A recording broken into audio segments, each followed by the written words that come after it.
over one and over two. Right, like no signaling. Oh, there's no signal there? Forward, two, and then over one. So I go two and now this way.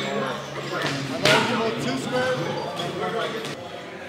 Matt Conrad with Robert Garcia here at the Robert Garcia Boxing Academy.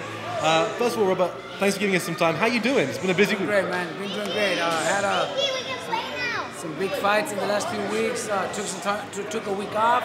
Now I'm back in the gym to finish up with the rest of the fighters. How does it feel to have a nice week off after? It was awesome. It was probably the first time I ever took a nice vacation where I wasn't answering any phone calls or anything, and especially after my Dana Mayweather fight, you know, I didn't answer no phone calls. It was relaxing. I enjoyed the weekend, the whole week with my family. Is that constant press attention? It's kind of part and parcel. Do you enjoy it at all, or do you just like, I want to train and that's it? You know what? I needed it. I was already, the last couple of months, I've been getting sick often and stuff like that, because I just haven't taken any time off for the last 5 years. Just working, and especially the last 2 years, we've been very busy. We've been working every weekend. So this time, I said, you know what, I have to take some time off. So I took 5 days off, and it was the best thing. Best thing. In the aftermath of the Maidana fight, how do you think Chino performs? I think Chino performed great. You know, to me, we didn't win the fight, but for a fighter like Chino, a one-dimensional fighter, to be able to do what he did with Mayweather the first time, and then the second fight, you know, he fought differently. It was a different type of fight, and still be able to counter and jab and make Mayweather miss sometimes. I think it was something that nobody would ever see Chino being able to do something like that. I'm very happy with his performance. I'm very happy with the work that we did in the gym, because Mayweather is the best in the world. He's the best fighter pound for pound. For Chino, a one-dimensional fighter who 2 years ago was thinking of retiring, now fighting Mayweather for the second time, that just tells you everything. We have no fucking clue what we're doing. Who is winning this game? It's just funny watching them. It's just funny watching them, man. Say again? It's just funny watching them both. They both have no idea what they're doing. This is a man who looks like he knows what he's doing. He doesn't treat it. Looks to be deceiving them. I know what I'm doing. What's next for Chino? I mean, he has got incredible exposure. He's really developed as a boxer. What's next for Chino? Look, I don't handle that because he's got a manager. You know, Sebastian Contursi and Al Heyman, they handle that. But I know Chino's in great position right now. Even though he lost to Mayweather, he did not lose where he got knocked out or where he was embarrassed. I think what we did is something that nobody's ever done. So Chino's still in a position where he's worth a lot of money. So there's a lot of big names out there, you know. If you're talking about any fighters from Golden Boy Promotions, countless. You know, they pretty much have them all. But then, you know, there's also those negotiations where if they're able to negotiate something with Top Rank, even a Pacquiao fight, I would love it. I would love it, and I'm sure Top Rank would love it too. Where you been? Chila, I didn't see you. Hey, it's third of the month, brother. It's third of the month, right? It's third of the month? Yes. It's third of the month. I have to ask you about this whole All Access controversy and Floyd with the Nevada State Athletic Commission.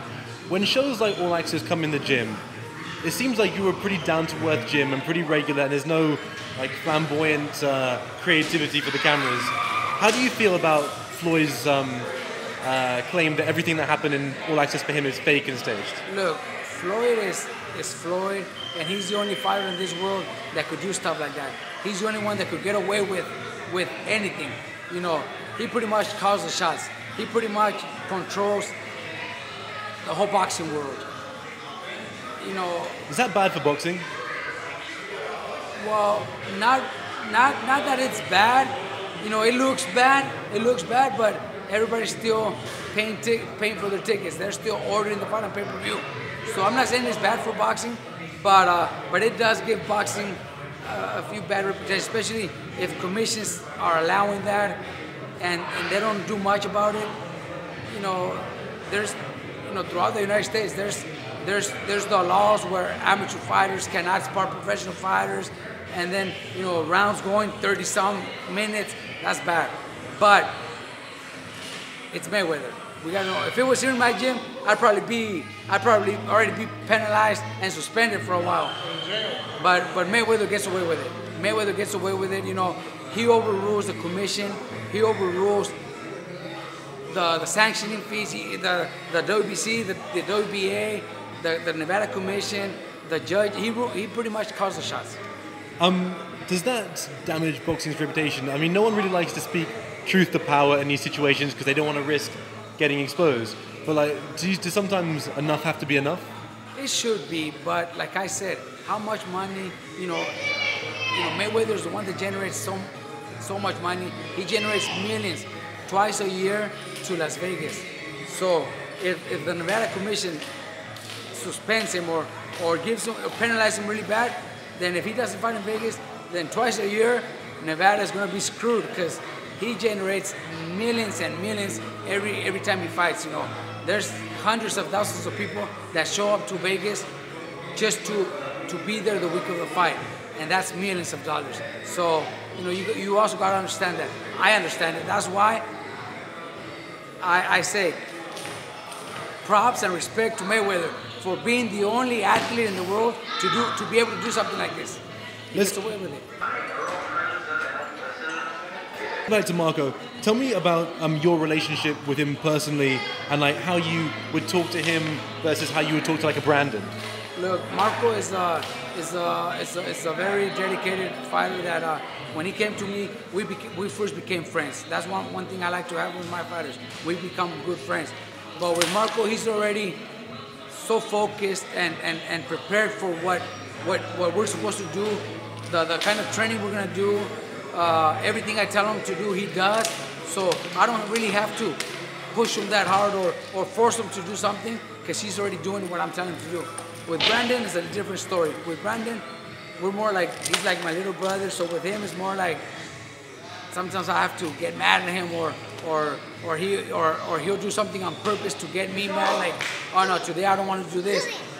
Fuck it, you got to do it. Stuff like that. So we could get into a little argument, a little fight, because he doesn't want to do it. Where with Marcos, with Maidana, it's totally the opposite. What are your thoughts of Pacquiao Algieri? Well, look, I don't think it's going to be a fight that sells a lot. It's a fight that might not interest a lot of real boxing fans to order on pay-per-view. I don't think it'll sell on pay-per-view, but it's an interesting fight. Rios Algieri is young, hungry. We train him for 3 fights, and he's very dedicated. This guy is so dedicated. He's so healthy. He maintains his weight.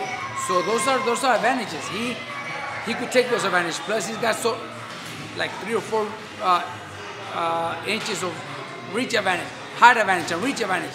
He's got a good advantage. So if he fights smart and boxes and keeps it on the outside, he might have a chance. But Pacquiao's Pacquiao. Pacquiao's so fast and so powerful. I see it very hard for Rios Algieri, but it's not it's not impossible. If he boxes smart and he moves around and he uses his reach, he's got a shot. Do you see Brandon fighting Mike Alvarado for the third in the trilogy? That has to happen. Cameron Duncan, Brandon's manager, is looking into that already, but there's other options that we have. The Alvarado Rios 3 has to happen. It could be next fight or it could be 3 fights from now, but that fight's got to happen, and it will happen. How about Brandon versus Ruslan? That's something Brandon has asked for and wanted for the past year. Brandon wants that fight. Brandon has asked for that fight, but for whatever reason is, Top Rank and Ruslan's management team or promoter, it looks like they just can't get it to happen.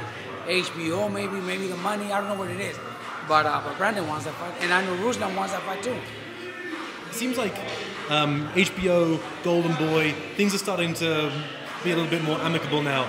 Can you talk about how frustrating it's been for you to have to choose between Golden Boy and HBO? You know what? It's not frustrating at all. Golden Boy had a great relationship with Golden Boy. Golden Boy had a great relationship with HBO. at one time. Then he went to Showtime, did great things with Showtime. Now he's coming back to HBO. We've had a lot of fighters do the same thing. You know, Cotto fights for HBO, then he goes and fights for Showtime for a couple of fights, and then he comes back to HBO. So it's boxing. It's all about business and who sells and who doesn't. Cotto could go to Showtime next fight and then come back to HBO, and they're still gonna want him back. Canelo went to Showtime. Now he's back, and of course they took him back because he sells a lot. You know, so I think both companies are great. I don't think it's difficult. There's a lot of fights that we would like to see, but might never happen. But HBO is still doing their thing. Showtime's doing their thing, and they got great fights going on. That was cool though, huh? It did, like, dramatically. Robert, I noticed that people are playing chess by the side of the ring. Is that your doing? No, that's not me. It's you know, my Russians are the ones that started that, and now it looks like everybody's doing it. I never play that. You know, that's you know, I guess it's fun for them, but I don't even want to get into it because then I'll get hooked and I'll be right there too, and not pay attention to my fighters. Awesome. Well, once again, Robert, thank you very much for your time. Really appreciate it. Thank you. And good luck to Marco for the fight. Thank you very much. Cheers. Thank you. All right, bro. Cheers, man.